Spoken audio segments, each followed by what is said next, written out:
Hello everyone.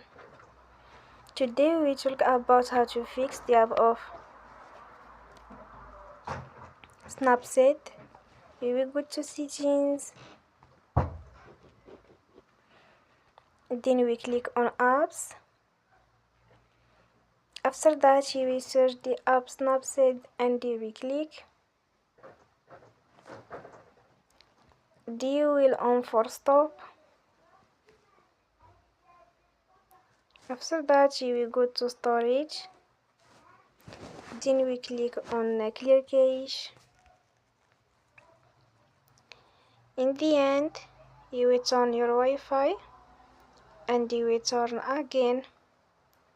Don't forget to support us by like and subscribe. See you next time and thank you for